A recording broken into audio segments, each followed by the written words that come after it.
How was it in London? Did you do music in London that much? How was the scene? So that's the thing I would say. In England, sorry. Yeah, in England is when I started to take it a bit more seriously because it was the first time I went to the studio.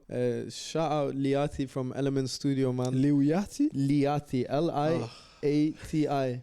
Love is all there is, man. Sick producer. It's a producer. Yeah, mad engineer. He owns the studio called Elements in Nottingham. Yeah.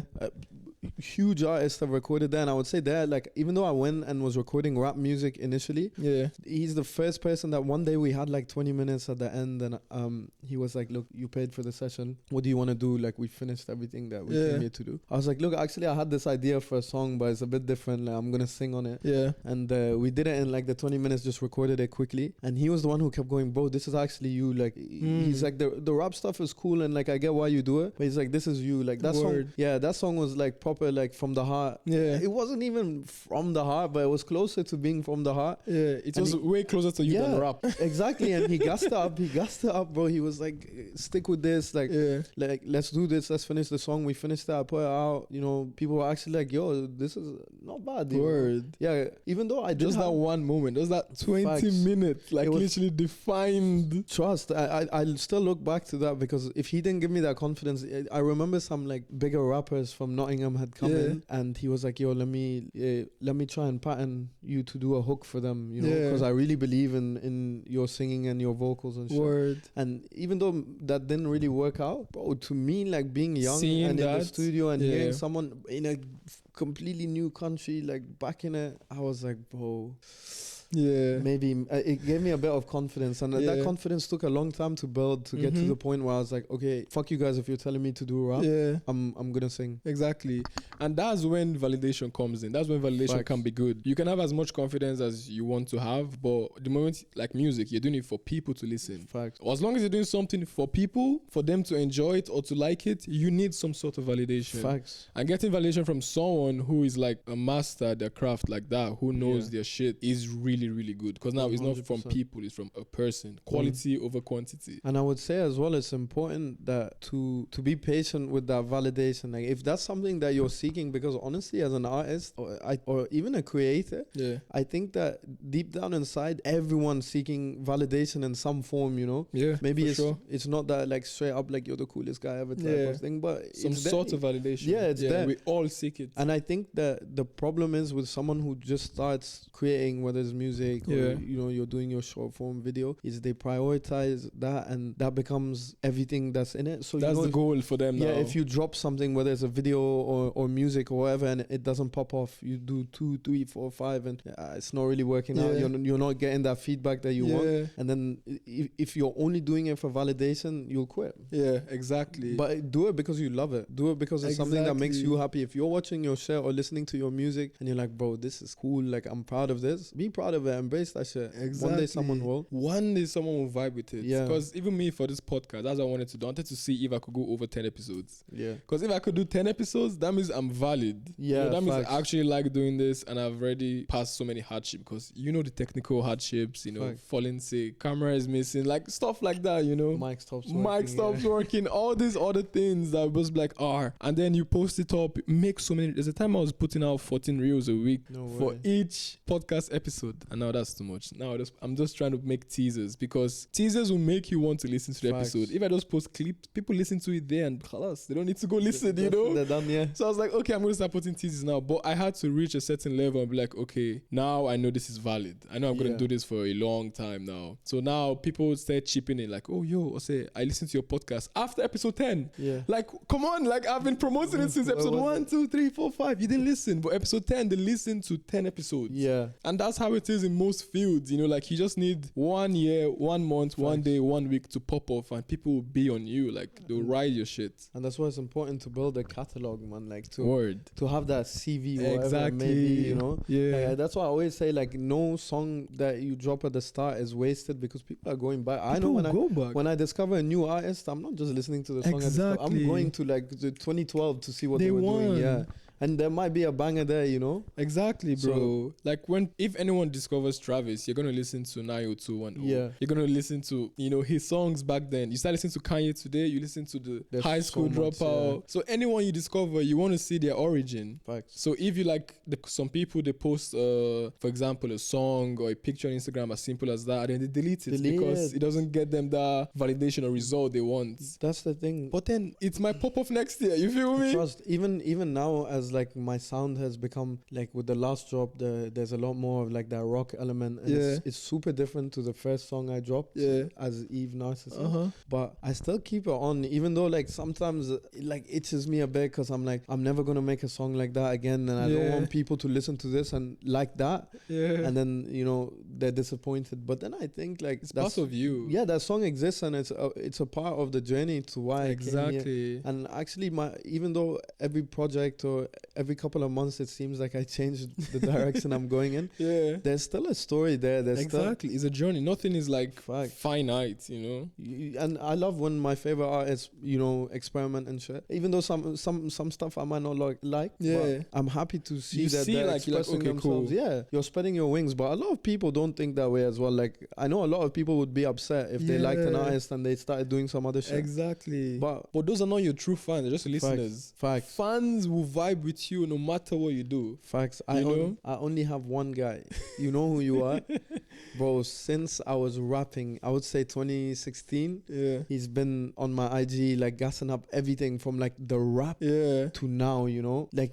Those long real ones, bro. One person. I was scrolling through our chat and I realized, like, bro, for years and years he's been supporting it. Yeah. But it's just one person. I would say I have friends who don't even support it. Yeah. But that's fine. I by the way, don't hold that against anyone. Same. I don't take it personal when you don't listen. You know. Because the thing is, it's music. Like the same way my friends have artists that they like that I don't like, or like sometimes they put a song on and I'm like, bro, this is whack, and it's their favorite song, bro. That's why like I see a lot of musicians, especially up and coming, or they're still in the trenches.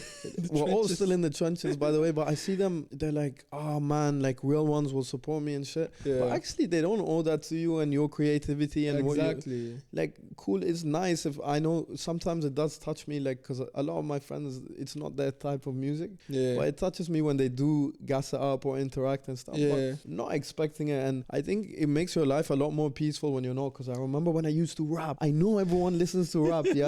So I dropped the song. Like, why? I'm like, bro, all of you are fucking fake, man. Don't chat to me tomorrow. I swear. Because, bro, I was like, how is this possible? Yeah, I feel you. But again, like, now that I've grown so much and taken a step back from that, I look back and I'm like, I get why people have different tastes when it comes to rap, you know? Exactly. And that was objectively trash, you know? So you can't blame them, you know? I swear. But that's why if you're actually good, even if they don't support you at the beginning, because some people are scared of being at the front seats. I don't blame them, you know? So when you blow up, when you get like your audience will be like, they'll hop on. And that's not a hit to them. And some people are just like that. They're in the front seat with no seatbelt. Yeah. That's important to know. Exactly. So that's why it is, man, when you're on that journey with someone and it's like I'm driving and you're all in the front seat with no seatbelt. You just trust me, like, so you know. It's fine because, you know, sometimes I don't even trust myself. Exactly. It's risky. I swear. Because if I crash, we crash. Yeah, that's it. But then if you like watch till I drive like for like a couple of months, like, okay, this guy's a good driver. Thanks. And now I can hop on the bus, you know, I can hop on the train. Okay, cool. But as long as you keep on doing what you're doing and you're actually good, everyone's going to eventually hop on. But I think it's also important for people to see that you have a vision, you know, you have a direction you're heading in. Even if it's not where they want to go. Yeah. Like they're still going to be more comfortable with sitting in that car, you know. People love, imagine just driving. Yeah. Like, where are you going? Like I swear, I find it as well, like when I see other artists who are doing their thing and trying to come up and stuff, like it's so clear when someone knows the direction they're heading in and they're just doing it unapologetically. I think that's important to not be conforming to that shit, because it goes the other way as well. When you hear someone and they're making some shit that you know exactly what inspired them to make this shit, because there's a song that's popping now, popped off a few months ago or some shit, and I'm like, you know what, to each their own, but to me, it doesn't really hit me, you know, because I'm like, there's already a song like this. Yeah, you just hopped on it. Yeah, that's popped off, you know. There's no point in doing that. You're just riding the trend. Yeah. Yeah, that's a very touchy subject. Riding trends. Yeah. Riding trends can introduce you to an audience, It can blow you up, but it can also like make your existing audience lose touch with you. And most importantly, though, I think if you're not careful with the whole like hopping on trends thing with music, especially, you can lose yourself. Exactly, man. You can lose yourself. Like recently, recently, man, I was sat down like, okay, you know, I've made so much music last year. That's from my heart. A lot of it hasn't dropped yet, but you know, I did that, and I was like, now let me challenge myself to make something that could pop off on like the reels and the TikToks and stuff. And I'd been doing that for the last 2 weeks, but I realized, like, listening back to it this morning, that's not me. Yeah, it's not me. You gotta accept sometimes that that's not you. Yeah, and if it eventually pops off, you're gonna be scared of actually being the real going you. Back. I'll be trapped in that box. Like, I'm now making songs. You're gonna be trapped. Facts. I would rather make a song and then, like, just by chance someone uses it for their TikTok or reel than like make something specific for that. But respect to people who do as well, because the ones who do it on a consistent basis is not fucking.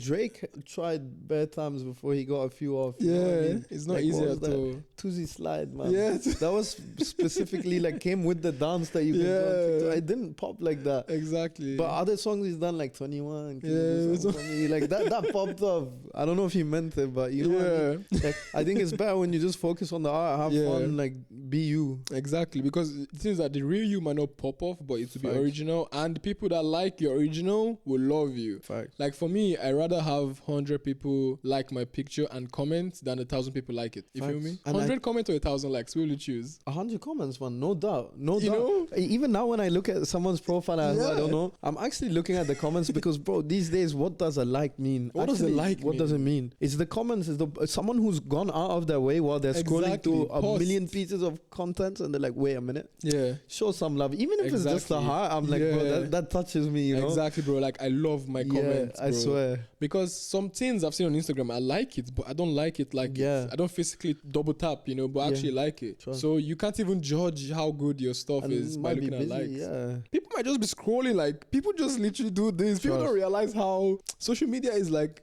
it's not messed up, obviously. It helps a lot of us, but there's like 1 billion people in general on social media. Like, it's crazy, you know? There's a lot, man. A lot. So you can't really expect too much. And it's always changing as well, I feel like. Exactly. I think it's gone from one thing to another, and like, it's still always a powerful tool of getting yourself out there, but I think now it's a bit harder. Yeah. Because there's so many more people who are creating high quality content.